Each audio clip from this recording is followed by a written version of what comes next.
Welcome to This Explainer. Today, we're plunging into the fascinating, unseen, and honestly highly sensitive psychological world of the domestic cat.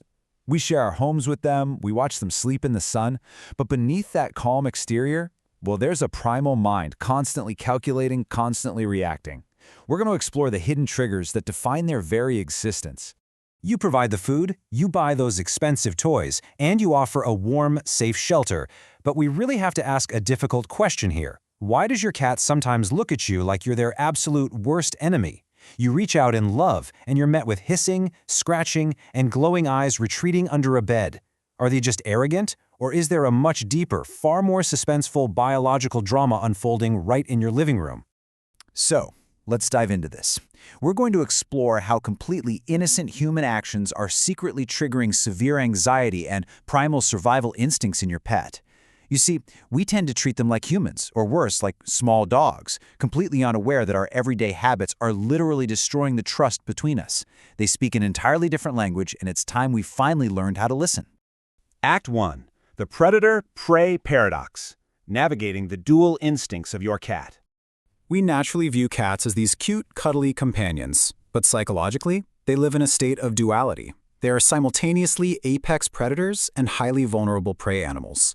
And nothing illustrates this species divide quite like the notorious belly trap. A dog rolls over begging for a belly rub, but when a cat shows their belly, it's actually the ultimate compliment of trust. They're exposing their most vital organs to you. But when you go in and aggressively rub that belly, you shatter that trust. You instantly trigger a deep-rooted defensive prey reflex. You turn a moment of sheer vulnerability into a fight for survival. Similarly, think about the stark contrast in how we view eye contact. For a human, you feel deeply loved and connected through a lingering gaze. But staring at your cat, that makes them feel hunted. To a feline, a hard, unblinking stare is the ultimate sign of aggression. It's a biological challenge. As their pupils dilate in fear, your loving gaze is perceived as a terrifying, imminent threat. So the absolutely crucial point here is that to truly say I love you in cat language, you have to use the slow blink. This disarms their defensive instincts. By slowly closing your eyes for a couple of seconds and reopening them, you're signaling that you're not a predator. You're lowering your guard, telling them they are totally safe in your presence. It's a remarkably powerful, silent de-escalation technique. Act 2. The Invisible Sensory Assault.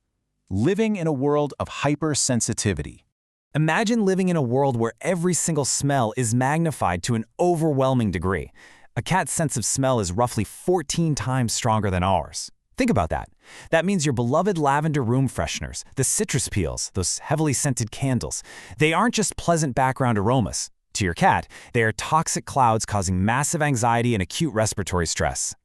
Because their nervous systems are so incredibly sensitive, you must deliberately watch for the suspenseful micro-expressions of anxiety. The sudden dilation of the pupils, the rapid twitching or thumping of the tail, the ears flattening backward into what we call airplane ears, and perhaps the most dramatic of all, the visible, tense rippling of the skin along their spine. These aren't just quirks, they are the ticking clocks of sensory overload. What's truly fascinating is that petting-induced aggression is entirely preventable. We just have to respect the stop signals they are clearly broadcasting. Cats don't attack without warning. They're literally screaming with their body language, begging us to stop the sensory input.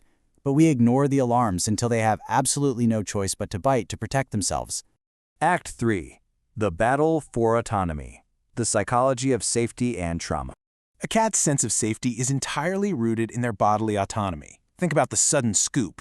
Imagine you're just sitting there, eating dinner, minding your own business, and suddenly you are snatched from behind and hoisted 50 feet into the air. This context explains exactly why a sudden lift triggers a massive panic response. Their legs flail frantically because in that split second, they aren't your pet. They are prey that has just been caught by a giant predator. If you absolutely must pick them up, it's vital to follow a safe procedure so they feel grounded and secure, rather than trapped. You need to announce your presence softly. Ask for permission by letting them sniff your finger. And crucially, lift while immediately supporting their back legs. A cat with dangling back legs is a cat in a state of sheer terror. Furthermore, invading their sanctuary is a deep emotional betrayal. When the house is chaotic, a dark, enclosed spot under the bed is their only refuge. Reaching into that space to drag them out for playtime or restraining them to film an internet video is incredibly traumatic. It shatters their reality. It tells them that nowhere in your house is actually safe from invasion. Act 4. The Psychology of Punishment. Why disciplining a cat shatters the bond. We've reached a really critical misunderstanding about behavioral correction. Take the spray bottle effect, for example. You spray them to keep them off the counter, thinking you're teaching them a lesson about bad behavior. But punishments like squirting water or yelling, they never connect with the behavior itself in the feline brain. They solely teach the cat that you, their provider and supposed protector, are actually an unpredictable, dangerous threat who wants to hurt them. Act 5. The Language of Respect. Listening to their silence and vocal pleas. To step out of the role of the terrifying antagonist, we need to look at the severe psychological results of our human mistakes. Disrespecting their meticulous bathroom standards by keeping a dirty or highly scented litter box? That triggers primal fear.